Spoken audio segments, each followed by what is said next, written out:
Hey, everybody. So I just wanted to come on and tell you that we're going to put the Grace Mode series on hold, and I'm going to tell you exactly why. Hey, y'all. My name is Dolores Michelle Peters. I am the daughter of a pastor. I am a designer, and I have daddy issues.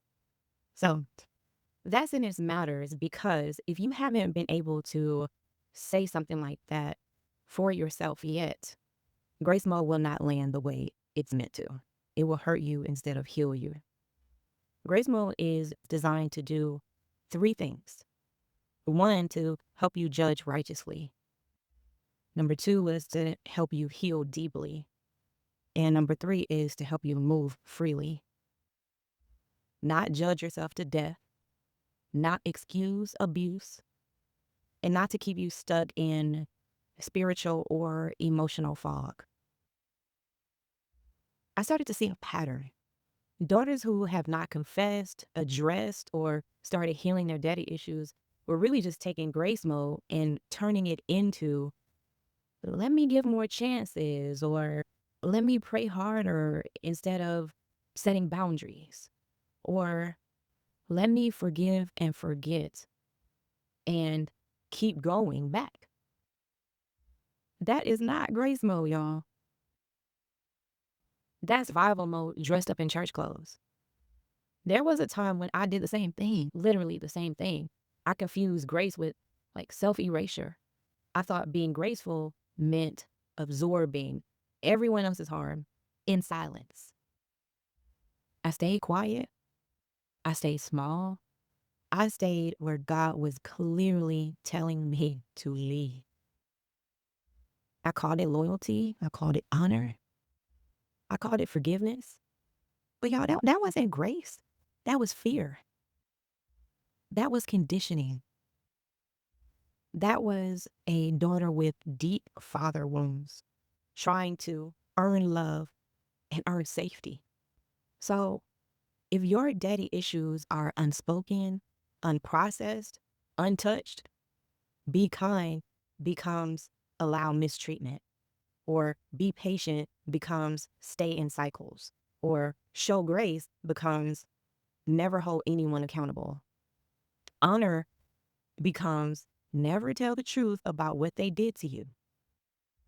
And we have a tendency to use spiritual language to avoid the hard realities, especially when those realities involve our fathers, our leaders, or people we were taught to revere.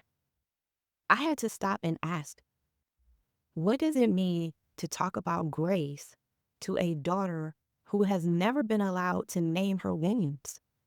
So if you were raised to protect your father's reputation at all costs, or call abuse discipline or tough love, or call manipulation covering or hardship, or to call control God's order, then grace mode really just sounds like take it, endure it, don't you dare speak on it.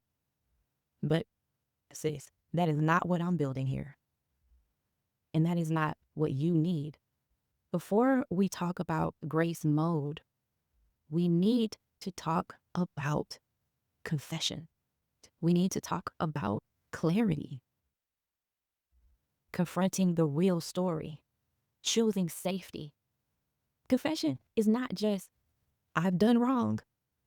Confession is also, I've been wronged. It's saying that my father hurt me. It's saying that my father failed me.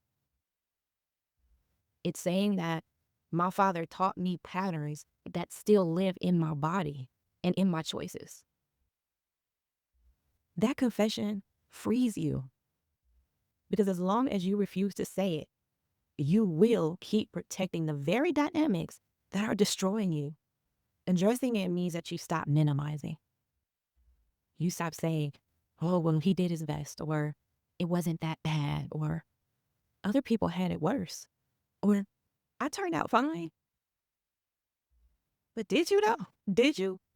Or did you just learn to function while you were bleeding?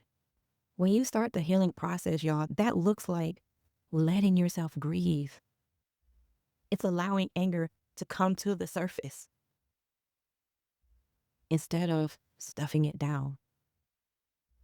It's seeing how your father's behavior shows up in your relationships today. It's learning to say no without apologizing for existing. You cannot skip those steps and then jump straight into, I'm in grace mode. Because without the groundwork, grace mode just becomes tolerating what God is actually calling you to judge and leave. Grace mode just becomes extending grace to others while giving zero grace to yourself. Grace mode just becomes being gentle with everyone except the girl in the mirror. Grace without discernment is dangerous. Do you hear me? Dangerous. Grace without boundaries is self-betrayal. And grace without truth is just denial in a nicer outfit. So that's where I'm putting the Grace Mode series on hold.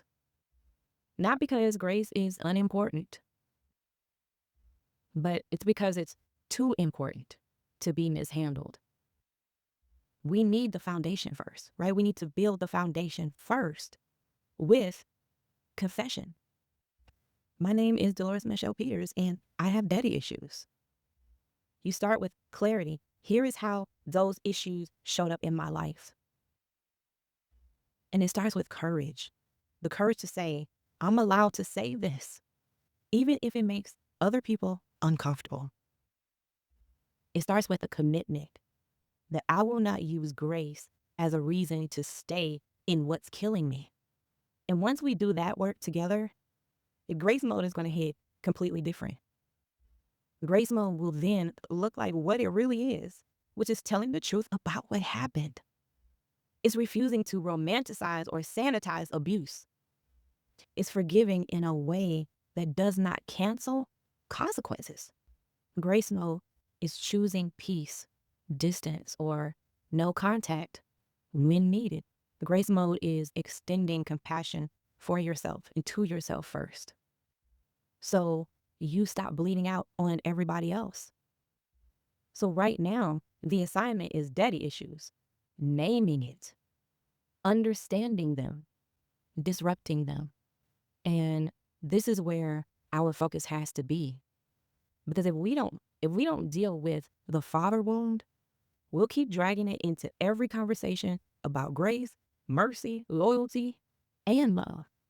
And I refuse to build a grace mode that teaches you to be a doormat. So yes, grace mode is coming back.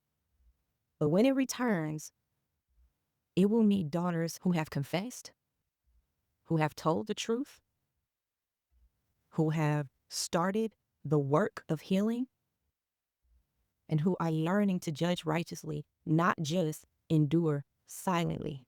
Until then, we are going to sit in this honest place together. We're going to say the hard sentences out loud. We are going to stop misusing grace to stay bound. My name is Dolores. I have daddy issues. And that is exactly why I'm pressing pause on grace mode. So that when we hit play again, you will be ready to walk in grace that protects you, that honors you, and that partners with your discernment, not against it. All right, so don't scroll past this, sis. If this starts something in you, girl, sit with it, journal it, and talk to one safe person about it.